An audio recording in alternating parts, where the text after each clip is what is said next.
नमस्कार दोस्तों, मैं हिमांशु आप सभी का स्वागत करता हूं अपने YouTube चैनल ई सेलिंग ज्ञान में। दोस्तों, जब एक बार किसी ई कॉमर्स सेलर ने अपना मन बना लिया कि उसे अपने प्राइवेट लेबल ब्रांड से प्रोडक्ट्स को ई कॉमर्स मार्केटप्लेस पर ऑनलाइन सेल करना है, तो उसके बाद सबसे पहले उसे कोई ब्रांड नेम अच्छा सा सोचना पड़ेगा।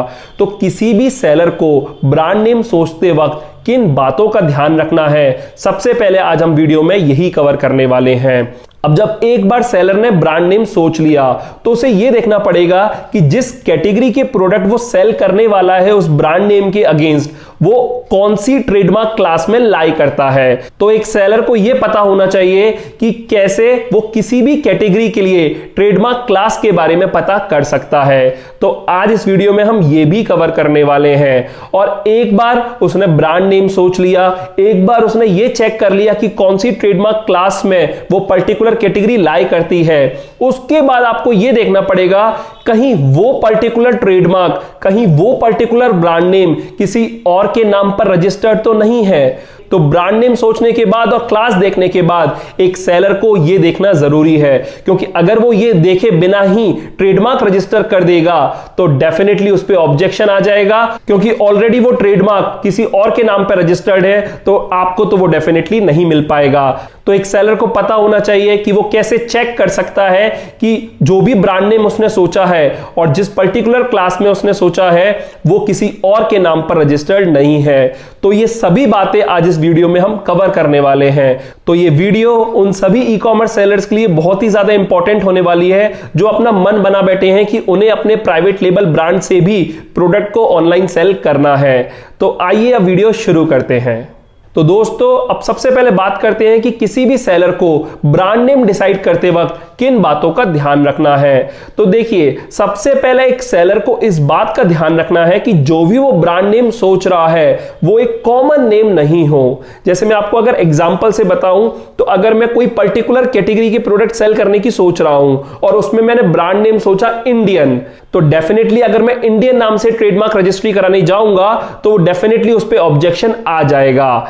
क्यों? क्योंकि इंडियन एक बहुत कॉमन नेम है। अगर आप इंडिया, इंडियन इस नाम से ट्रेडमार्क रजिस्ट्री कराते हो तो डेफिनेटली उस पे ऑब्जेक्शन आने वाला है। आपको कोई भी कॉमन नेम यूज नहीं करना है। इसके अलावा आपको इस बात का भी ध्यान रखना है कि जो भी आप ब्रांड नेम सोच रहे हो उससे मिलता जुलता भी नाम ऑलरेडी मार्केट में ऐसा ना हो एग्जिस्ट करता हो। जैसे मैं मान लेता हूं कि ऑलरेडी मार्केट में एक एस्टेब्लिश्ड ब्रांड है XYZ।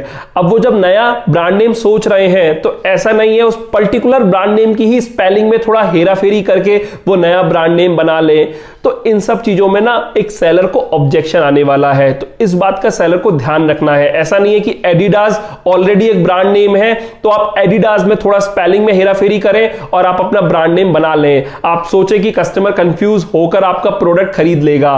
तो अगर आप ऐसे ट्रेडमार्क रजिस्ट्रेशन के लिए जाएंगे तो डेफिनेटली उस पर ऑब्जेक्शन आ जाएगा और आपका ट्रेडमार्क रजिस्ट्रेशन कभी भी नहीं हो पाएगा। तो आपको इस बात का ध्यान रखना है। ना ही आपको कॉमन नेम का यूज करना है, ना ही आपको कोई ऐसे नेम का यूज करना है जो पहले ही किसी नोन ब्रांड से मिलता जुलता हो। तो इस बात का आपको ध्यान रखना है।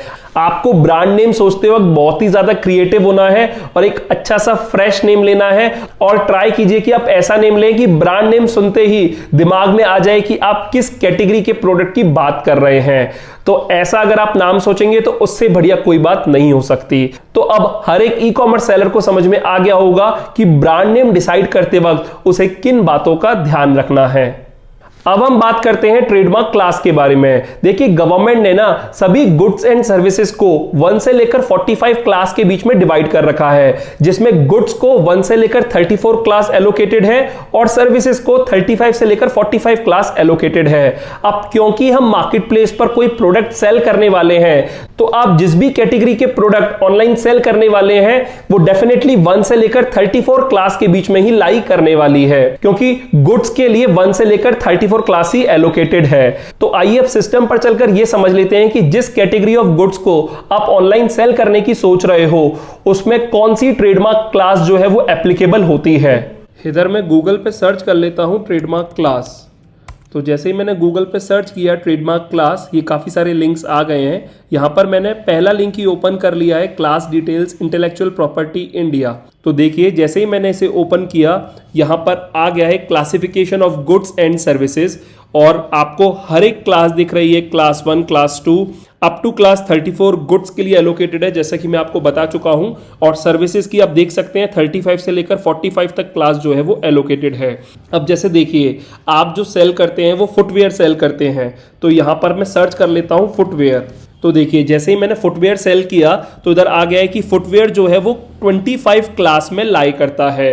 तो अगर आप एक ऐसे सेलर हैं जो कि फुटवेयर सेल करना चाहते हैं ई कॉमर्स मार्केट प्लेसेस पर, तो आप इस लिंक पर आने के बाद फुटवेयर सर्च करेंगे तो आपको इधर पता चल गया है कि आपको जो ट्रेडमार्क रजिस्टर कराना है वो क्लास 25 में कराना है। इस तरीके से अगर आप ज्वेलरी में डील करते हैं तो यहां पर मैं लिखता हूं ज्वेलरी। तो देखिए जैसे ही मैंने ज्वेलरी लिखा तो यहां पर आ गया है क्लास 14। तो अगर आप एक ऐसे सेलर हैं जो कि ज्वेलरी कैटेगरी में डील करते हैं तो आपको क्लास 14 में ट्रेडमार्क रजिस्टर कराना है। इस तरीके से आप अपनी कैटेगरी ऑफ प्रोडक्ट के लिए देख सकते हैं कि आपको जो ट्रेडमार्क रजिस्टर कराना है वो कौन सी क्लास में कराना है। तो अब आपको ये तो समझ में आ गया कि ब्रांड नेम कैसे डिसाइड करना है, और आपको ये भी समझ में आ गया कि जिस कैटेगरी के गुड आप ऑनलाइन सेल करने वाले हैं वो कौन सी ट्रेडमार्क क्लास में लाई करता है। अब ब्रांड नेम आपके पास आ गया, ट्रेडमार्क क्लास आपके पास आ गई, तो अब आपको ये चेक करना है कहीं उस पर्टिकुलर क्लास में वो पर्टिकुलर ब्रांड नेम किसी और वेंडर ने तो रजिस्टर नहीं करा रखा। तो इसे कैसे चेक कर सकते हैं, उसके लिए भी चलते हैं कंप्यूटर स्क्रीन पर। यहां पर मैंने गूगल पे सर्च किया चेक ट्रेडमार्क स्टेटस, और जैसे ही मैंने इस पर क्लिक किया तो ये जो सेकंड लिंक आ रहा है आईपी इंडिया पब्लिक सर्च, में से ओपन कर लेता हूं। ये आईपी इंडिया की ऑफिशियल वेबसाइट है। अब यहां पर लिख रहा है वर्ड मार्क स्टार्ट विद, तो मैं जिस भी ब्रांड नेम के अगेंस्ट ट्रेडमार्क लेने की सोच रहा हूं मुझे वो यहां पर लिखना पड़ेगा। जैसे मैं मान लेता हूं कि एडिडास एक फुटवेयर का ब्रांड है, लेकिन मुझे नहीं पता कि एडिडास कोई ब्रांड एग्जिस्ट भी करता है, और मैंने एडिडास एज ब्रांड नेम सोचा है। तो यहां पर मैं एडिडास लिख लेता हूं, और एडिडास लिखने के बाद यहां पर आ रहा है क्लास, तो यहाँ पर मैं क्लास में मेंशन कर देता हूँ 25, क्योंकि अभी हमने चेक किया था कि फुटवेयर के लिए जो क्लास है ट्रेडमार्क क्लास वो 25 है। और उसके बाद मैं सर्च वाले बटन पे क्लिक करता हूँ।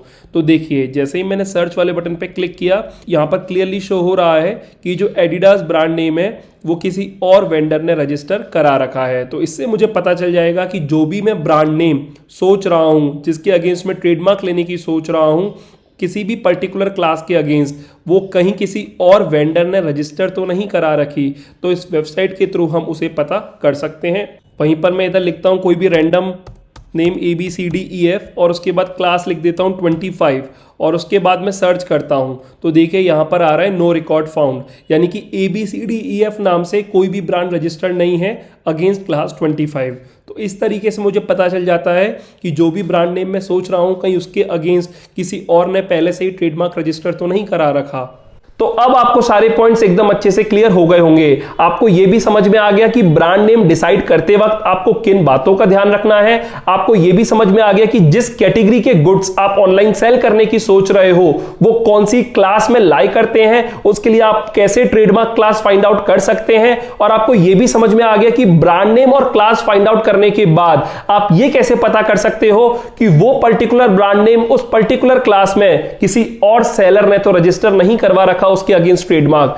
तो ये सब बातें इस वीडियो में अब आप समझ गए हो, तो आप भी अपने प्राइवेट लेबल ब्रांड के लिए इस प्रोसेस को जरूर फॉलो कीजिए। अब जब एक ई कॉमर्स सेलर ने ये सब सीख लिया, उसके बाद उसे अपना ट्रेडमार्क रजिस्टर कराना होगा, और उसे ही हम आने वाले वीडियोस में सीखने वाले हैं। तो उसके लिए आप मेरे चैनल को सब्सक्राइब जरूर कर दीजिएगा और चैनल के साथ बने रहिएगा, क्योंकि आने वाले वीडियोस आपको ट्रेडमार्क रजिस्ट्रेशन से जुड़े ही मिलने वाले हैं। वीडियो अगर आपको ये अच्छी लगी और हेल्पफुल रही हो तो इस वीडियो को लाइक कर दीजिएगा, अपने फ्रेंड्स और फैमिली के साथ जरूर शेयर कीजिएगा जो भी ऑनलाइन सेलिंग बिजनेस में है और जो भी ट्रेडमार्क रजिस्ट्रेशन कराना चाहते हैं। अभी फिलहाल के लिए मैं चलता हूं। Thank you.